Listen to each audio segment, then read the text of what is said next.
بھائیو بہنوں السلام علیکم۔ میں ہوں غوث سیوانی اور اس آڈیو میں صوفیزم اور محبت کے تعلق سے کچھ باتیں آپ کے سامنے رکھوں گا۔ اس بارے میں زیادہ جانکاری کے لیے آپ میری کتابیں پڑھ سکتے ہیں جو آپ کو مختلف ویب سائٹس پر مل سکتی ہیں۔ تصوف کیا ہے؟ صوفیزم کا کیا مطلب ہے؟ ان سوالوں کے جواب جتنے آسان ہیں اتنے ہی مشکل بھی ہیں۔ آئیے تھوڑی دیر کے لیے اس بارے میں گفتگو کرتے ہیں۔ ایک لفظ محبت کا ادنا سا فسانہ ہے، سمٹے تو دل عاشق پھیلے تو زمانہ ہے۔ بھائیو، تصوف کی تشریح الگ الگ لفظوں میں کی جاتی ہے، مگر اس بارے میں لکھی گئی تمام کتابوں اور صوفیوں کے مکتوبات و ملفوظات نیز ان کے طور طریقے کا مطالعہ کریں تو اس کا جو مطلب سامنے آتا ہے، اگر اسے ایک لفظ میں بیان کیا جائے تو وہ لفظ ہوگا محبت۔ حالانکہ محبت خود اپنے آپ میں ایک ناقابل فہم موضوع ہے جسے سمجھنا اور سمجھانا ناممکن ہے۔ اسے صرف محسوس کیا جا سکتا ہے۔ محبت معنی و الفاظ میں لائی نہیں جاتی، یہ وہ نازک حقیقت ہے جو سمجھائی نہیں جاتی۔ صوفیہ کرام محبت کو صرف تصوف ہی نہیں، دین و شریعت کی بھی بنیاد مانتے ہیں۔ ان کے خیال میں کائنات یعنی برہمانڈ اور تمام مخلوقات کا وجود عشق و محبت سے ہے اور عشق و محبت کے لیے ہے۔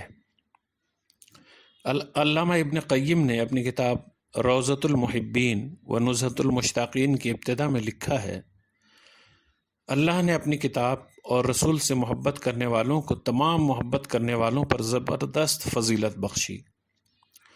محبت کے لیے اور محبت کی وجہ سے زمین و آسمان کو پیدا کیا گیا اور تمام مخلوقات کی تخلیق بھی اسی وجہ سے ہوئی ہے، اور محبت کے لیے ہی آسمانوں کا دائرہ حرکت میں ہے، اور اسی کے لیے حرکات اپنی انتہا کو پہنچتی ہیں اور اپنی ابتدا کو انتہا سے ملاتی ہیں، اور اسی کی وجہ سے دل اپنے مقصود کو حاصل کرتا ہے اور اپنے مطلوب تک رسائی حاصل کرتا ہے اور ہلاکتوں سے خلاصی پاتا ہے اور اللہ تعالیٰ تک پہنچنے کے راستے کو اختیار کرتا ہے۔ دوستو، صوفیہ کے ہاں اصل محبت تو خالق حقیقی کی محبت ہے، اور مجازی محبت یعنی اس کی پیدا کی ہوئی کسی چیز سے محبت یا انسان سے محبت بھی اس کی معرفت اور پہچان کا ذریعہ ہے۔ صوفیہ کا تصور ہماوست اسی حقیقی عشق کا نتیجہ ہے۔ عشق حقیقی کا مطلب ہوتا ہے ڈیوائن لو یا ریئل لو، جو انسان صرف اللہ سے کر سکتا ہے۔ اللہ سے محبت کرنے والے صوفی اللہ کی ذات میں اس قدر گم ہو جاتے ہیں کہ کائنات کے ذرے ذرے میں اسی کے نور کا مشاہدہ کرتے ہیں اور ہر چیز میں اسی کے ذات و صفات کا جمال دیکھتے ہیں۔ بے خودی کی یہ کیفیت کبھی کبھی انہیں اس منزل تک پہنچا دیتی ہے جہاں خود اور خدا کا فرق مٹ جاتا ہے اور ہر طرف نور وحدت کا نظارہ ہوتا ہے۔ شاید ایسی ہی حالت میں بعض صوفیہ نے انا الحق کا نعرہ مستانہ بلند کیا تھا۔ صوفیہ کی نظر میں انسان خالق کی شاہکار ہے۔ خدا اپنے بندوں سے محبت کرتا ہے، اسی لیے وہ چاہتا ہے کہ اس کی مخلوق میں بھی اس کی صفات کی جھلک نظر آئے۔ اللہ طاق ہے اور طاق کو پسند فرماتا ہے۔ وہ حسین و جمیل ہے اور جمال اسے محبوب ہے۔ وہ عالم و علیم ہے اور علماء اس کی نظر میں افضل ہیں۔ اللہ سخی ہے اور اسے سخاوت کرنے والے پسند ہیں۔ خدا کو ایک کمزور کے مقابلے طاقتور مومن محبوب ہے۔ وہ حیا کرنے والا ہے اور باحیا بندوں کو پسند کرتا ہے۔ وہ وعدہ پورا فرمانے والا ہے اور پابند عہد بندے اس کی نظر میں محبوب ہیں۔ وہ شکور، صادق اور محسن ہے اور اسے ان صفات کے حامل بندے پسند ہیں۔ اس کا مطلب یہی تو ہوا کہ اللہ اپنی صفات اپنے بندوں میں دیکھنا چاہتا ہے۔ دوستو، تصوف محبت کا دوسرا نام ہے۔ یہاں سارا زور اسی پر دیا جاتا ہے، انسان اپنے خالق اور مالک سے محبت کرے وہ اس کے بندوں سے محبت کرے، اسی میں اللہ کی رضا اور خوشنودی تلاش کرے۔ معروف صوفی حضرت یحییٰ بن معاذ کہتے ہیں، محبت کا ایک ذرہ 70 سال کی عبادت سے بہتر ہے۔ وہ ایک جگہ فرماتے ہیں کہ وہ شخص سچا نہیں جو اللہ کی محبت کا دعویٰ کرے اور پھر اس کی حدوں کی حفاظت نہ کرے۔ بھائیوں بہنوں، اللہ کے وہ بندے جو اپنے معبود سے سچی محبت کرتے ہیں انہیں ولی یا اللہ کا دوست کہا جاتا ہے۔ ان بندوں سے خود اللہ بھی محبت کرتا ہے۔ ان کے تعلق سے بخاری شریف کی ایک حدیث ہے جس کے راوی حضرت انس رضی اللہ عنہ ہیں۔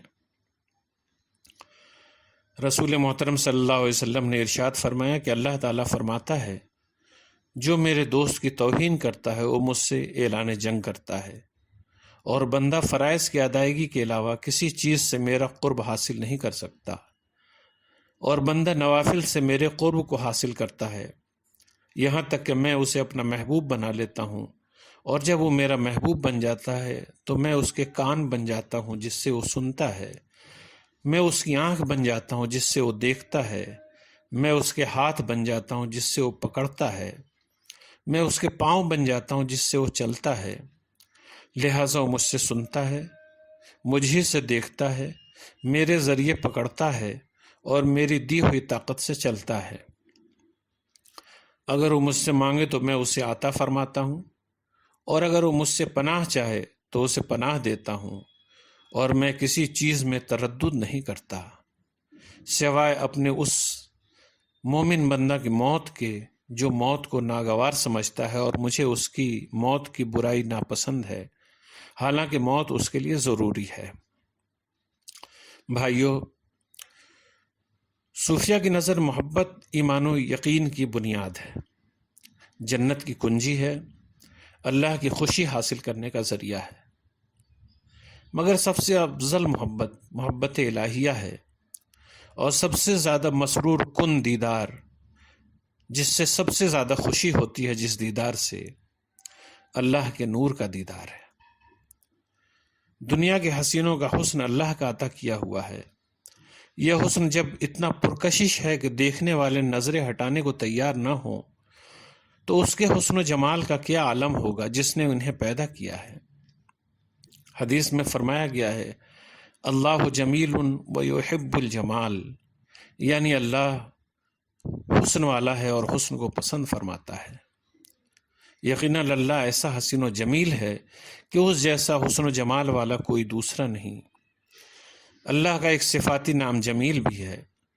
ظاہر ہے کہ اس سے بڑھ کر حسن و جمال والا کون ہو سکتا ہے، جس کی کاریگری نے دنیا کے ذرے ذرے میں جمال کے خزانے بکھیر کر کے رکھ دیے ہیں۔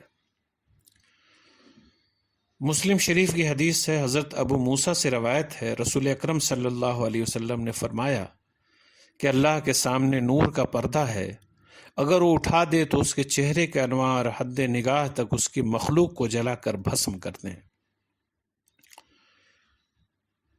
اسی حسن کا ایک پرتو تو طور پر ظاہر ہوا تھا تو قیامت برپا ہو گئی تھی، ہر طرف سے صدائے علامہ بلند ہونے لگی تھی۔ عشق حقیقی کے تعلق سے اہل دل نے بہت کچھ لکھا اور کہا ہے۔ ان کی نظر میں عشق کی معراج دیدار محبوب ہے، لیکن اگر محبوب نے شربت دیدار نہیں پلایا تو بھی یہاں ناشکری کے لیے کوئی جگہ نہیں ہے، بلکہ اس سے تڑپ میں مزید زیادتی ہوتی ہے۔ جنت میں بھیج یا مجھے دوزخ میں ڈال دے، جلوہ دکھا کے پر میری حسرت نکال دے۔ دوستو، محبت الہی کی لذت کو وہی پہچان سکتا ہے جسے اس کی معرفت عطا ہوئی۔ سونگھنے کی طاقت سے محروم انسان خوشبو کا احساس نہیں کر سکتا۔ آنکھوں کی بینائی سے محروم شخص کے لیے حسین نظاروں اور خوبصورت رخساروں کا کوئی مطلب نہیں ہے۔ بہرا آواز کے جادو اور موسیقی کی لطافت سے لطف اندوز نہیں ہو سکتا۔ اسی طرح عشق الہی کی لذت بھی عاشق ہی محسوس کر سکتے ہیں۔ عشق سے عشق، محبت سے محبت مجھ کو، اس قدر ذوق بلا شوق مصیبت مجھ کو۔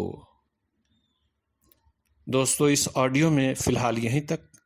صوفیزم پر زیادہ جانکاری کے لیے ہمارا یوٹیوب چینل گمشدہ خبریں سبسکرائب کریں۔